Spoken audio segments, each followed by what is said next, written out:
warahmatullahi wabarakatuh. Hai Sobat Darki semua. Jadi, bersama kita para santri Asrama Rodatul Quran 3.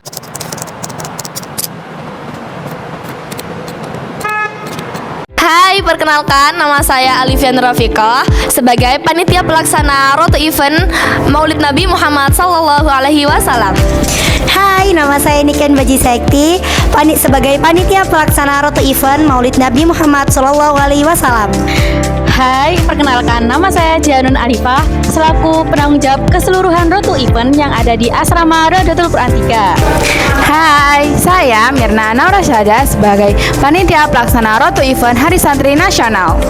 Hai, saya Naila Roshida Maulana sebagai panitia pelaksana Roto Event Hari Santri Nasional.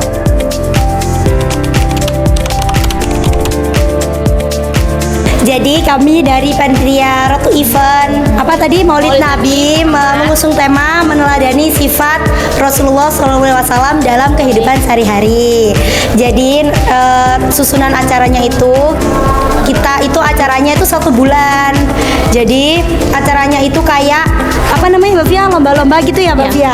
Ya, acara itu kayak lomba-lomba gitu yang nantinya bertujuan untuk agar kita itu mengingat, meneladani kisah Rasulullah SAW. Jadi tujuannya itu agar kita semua itu bisa meneladani sifat-sifat Kanjeng Nabi Muhammad, juga agar kita bisa mendapatkan syafaat dari beliau. Selain itu, diadakannya lomba-lomba itu juga agar seluruh santri ini bisa dapat bekerja sama dan bisa menumbuhkan kreativitas antar santri. Untuk Roto Event Hari Santri itu kita mengangkat tema menumbuhkan jiwa nasionalisme santri. Kita itu dari tema tersebut kita berharap dengan santri itu mempunyai jiwa nasionalisme. Meskipun kita kan sebagai santri juga yang memiliki peran penting juga terhadap negara Indonesia. Selain itu tujuannya kita menjalankan Roto Event Hari Santri itu agar para santri ini juga mengembangkan karakternya yang unggul, seperti itu. Jadi tujuan adanya Roto Event di hari-hari besar itu agar para santri itu bisa mengasah kreativitas mereka. Nah, kan dari sini kita bisa melihat para santri itu bisa berkarya melalui konsep acara tersebut, kemudian melalui konsep dekorasinya, terus juga kelancaran acaranya kan bisa mengasah dan menumbuhkan jiwa-jiwa kepemimpinan para santri seperti itu. Terus kemudian kan selain ada acara Maulid, kemudian Hari Santri, sebelumnya juga ada acara Agustusan. Nah, di sini tujuan adanya Roto Event Agustusan seperti yang kita ketahui agar kita bisa mengenang jasa para pahlawan terdahulu. Jadi kita bisa menumbuhkan rasa semangat juang kita seperti di kehidupan sehari-hari. Seperti halnya kita mau mengikuti ngaji Quran yang mana awalnya kita disuruh bangun pagi-pagi banget dan itu kan sudah capek, terus kita menyemangati diri kita sendiri. Nah, itu juga namanya perjuangan seperti itu. Jadi untuk keseluruhan acara itu kita tentunya disuruh bikin proposal sebulan sebelum adanya Roto Event tersebut. Seperti halnya Maulid Nabi, Hari Santri, dan juga Agustusan. Jadi kendalanya mungkin ada saat soal proposal, terus disuruh revisi. Lalu juga tentang ketepatan waktunya. Jadi karena kan kita juga sekolah, untuk membagi waktu antara sekolah sama acara yang ada di asrama ini tadi itu juga sedikit susah. Soalnya ya pembagian waktunya gitu. Ya kayak gitu teman-teman. Jadi Roto Event ini itu juga melatih kita untuk pintar-pintar membagi waktu juga. Yang kedua itu juga pintar-pintar mencari celah untuk bisa sowan kening kayak gitu. Jadi melatih biar kita peka, biar kita semua peka kayak gitu. Kalau buat Hari Santri mungkin 11-12 sama kayak Maulid Nabi. Tapi juga ini tuh udah biasa terjadi sebenarnya kendalanya.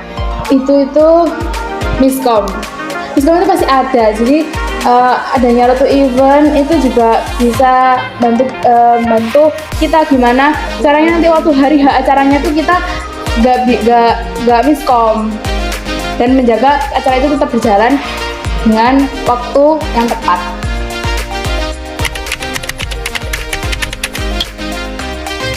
Jadi sebenarnya harapan kami diadakannya Rotu Event itu agar para santri bukan hanya kepada panitia dan juga yang sebagai penanggung jawabnya, tapi agar keseluruhan santri itu bisa memiliki rasa tanggung jawab. Nah, seperti itu yang bisa mengemban amanah bila diberikan suatu pekerjaan. Terus juga dapat membagi waktu dengan sangat baik.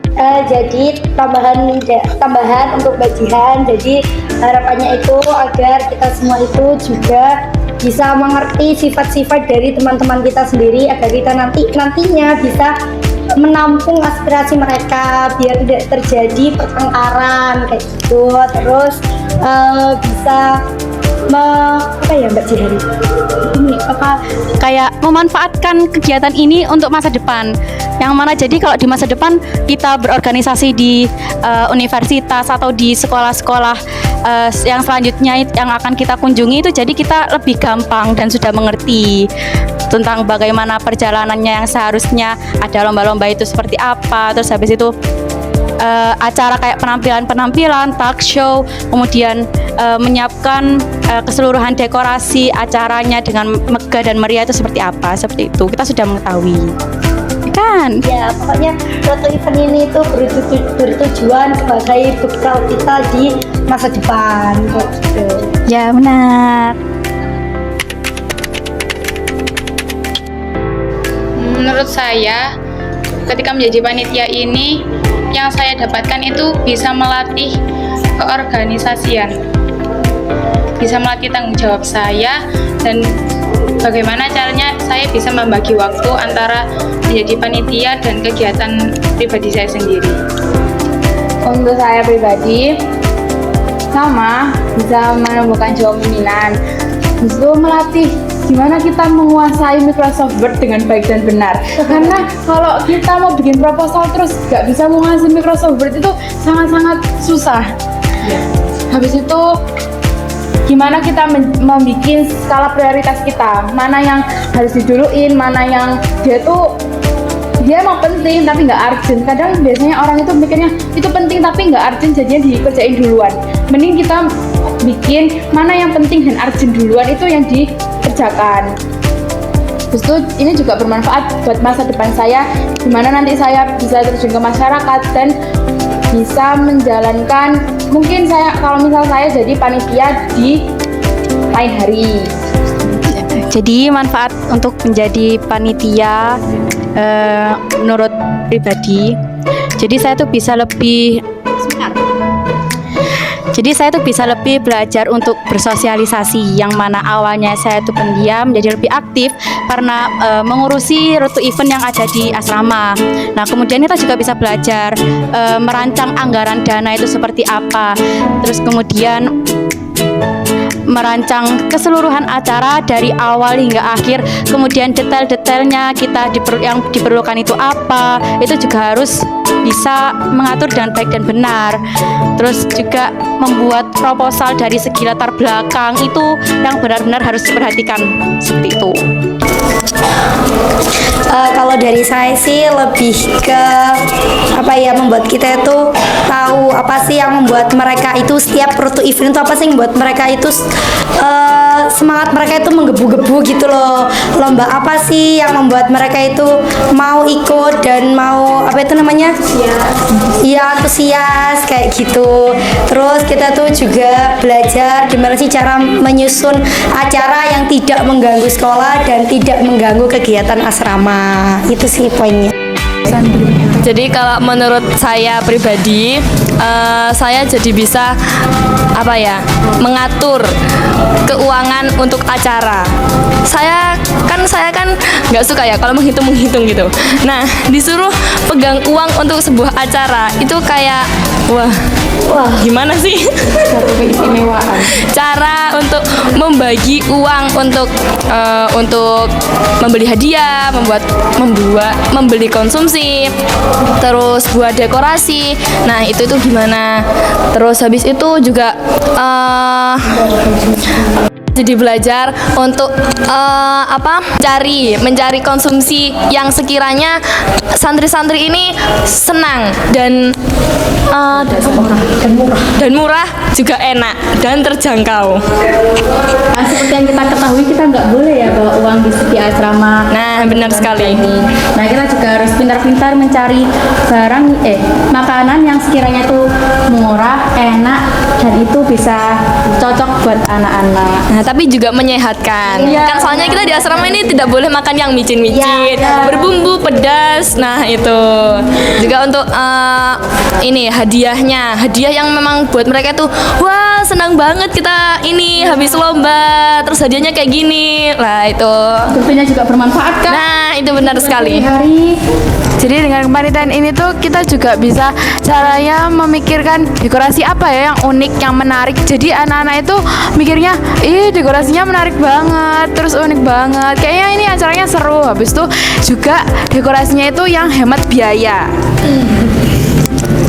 yang mana Dan tidak pakai menghasilkan kemegahan yang sangat-sangat. dan tidak menghasilkan sampah yang banyak kayak gitu. Yang bisa didaur ulang juga. Benar. Ya, didaur ulang berarti ya. Yang bisa buat foto. Aku mau foto dong, Mbak, foto. Foto dong. Iya, dekorasi yang membuat orang-orang mau foto itu membuat kita sebagai panitia tuh sangat lega, sangat senang. Hal yang paling mengena Dari Maulid Nabi. mungkin untuk susunan acara yang sudah di ACC sama Ning dan semuanya berjalan dengan lancar. Juga untuk anak-anak yang santri-santri semua, teman-teman semua yang enjoy dengan acaranya, dengan lombanya, dengan konsumsinya. Sama dengan hadiahnya. Soalnya dari kami dari panitia Maulid Nabi itu hadiahnya itu apa Mbak Fia? Kebutuhan sehari-hari kayak odol, kayak sabun. Jadi anak-anak itu suka gitu loh. Jadi bisa dipergunakan di kehidupan sehari-hari.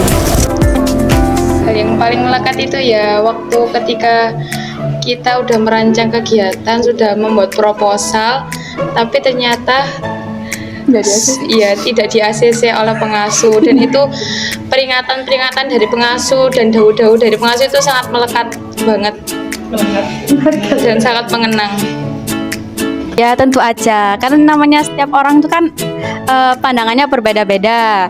Terus juga kan kita lingkup di kehidupan yang selalu bersama-sama, itu kan juga mengasah diri kita untuk lebih beradaptasi dengan sifat-sifat mereka yang setiap harinya itu mesti baru kita temui. Jadi kadang kalau kita mengobrai mengobrai atau kayak menyuruh mereka untuk ayo cepetan dang, siap-siap ke bawah, kita akan ada acara seperti ini seperti itu. Ya tentunya pasti ada yang susah, yang sulit untuk diatur seperti itu. Tapi ada juga yang mau membantu kita untuk mengarahkan adik-adiknya seperti itu. Mungkin kayak dukungan kayak semangat. Kadang itu ada orang yang kayak ada beberapa tipe orang yang dia tuh dikasih kata cuma semangat, dia tuh bahagia. Ada juga yang dia tuh semangat tapi dia nggak bahagia. Jadi misal itu bukan acara kita, tapi gimana pun kan kita bagian dari acara itu. Kita bisa membantu mereka dengan mungkin ada beberapa panitia yang dia masih sebut dengan ini. Akhirnya hal ini itu belum terurus. Jadi Jadi mungkin kita kayak boleh bantu nggak? Aku mau bantu gitu. Ini gimana? Jadi atau kayak kan kalau acara kayak lomba-lomba gitu ada MC-nya itu MC non formal kan. Kadang juga nggak ditunjuk. Jadi mungkin kita kayak ya udah aku aja yang jadi MC. Itu kan juga bentuk membantu mereka dalam melaksanakan kepanitiaannya mereka. Ya pokoknya support tenaga sama support otak untuk berpikir itu sangat membantu meringankan kerja mereka sebagai kita yang sudah pernah menjadi panitia dalam event tersebut. Karena apa Mbak Jihan? Kan tentunya kalau mau dress code-an kan yang mana yang memungkinkan untuk kita tuh sama semuanya. Nah di sini kan diwajibkan untuk membawa gamis putih dan itu yang paling memungkinkan untuk kita selalu kompak memakai kostum atau dress code itu ya cuman baju putih itu. Dan juga kan putih juga melambangkan kesucian yang mana juga cocok dan apa itu namanya yang mana emang menggambarkan santri seperti itu. Apalagi kan Road to Event-nya kan kebanyakan hari-hari besar Islam seperti Maulid Nabi dan juga Hari Santri. Itu kan juga harus menggambarkan kepribadian kita sebagai seorang santri. Oleh karena itu kita memakai baju dress code-nya itu putih, gamis putih, kerudung putih, semuanya putih. Yang mana putih itu kita bisa bersinar lebih cerah. Hati kita juga bersih, jiwanya juga suci. Yang mana kita memakai baju yang suci dari atas sampai bawah.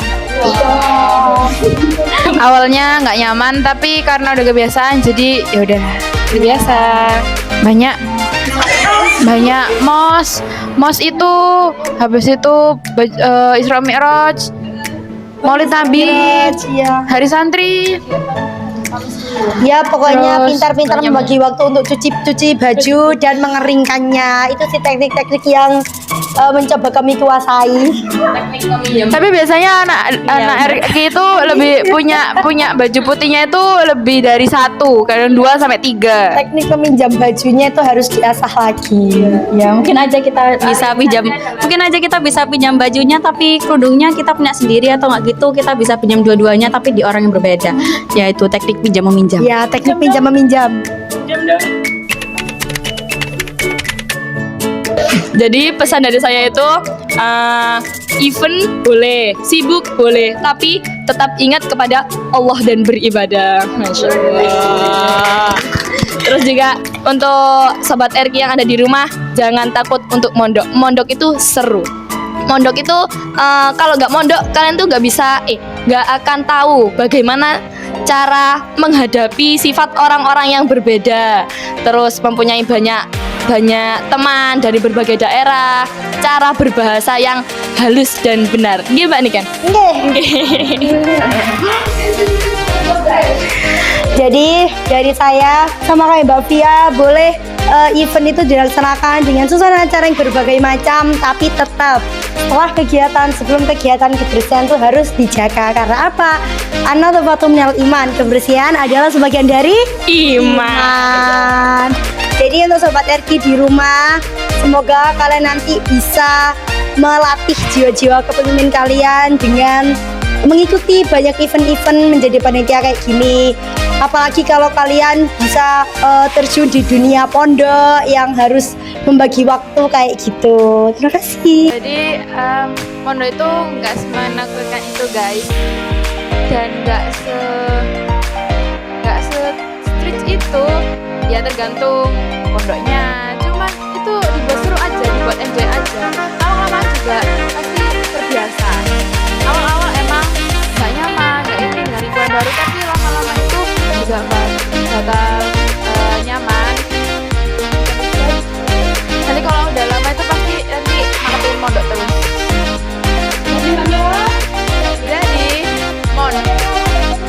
Jadi kalau pondok itu jarak rumah.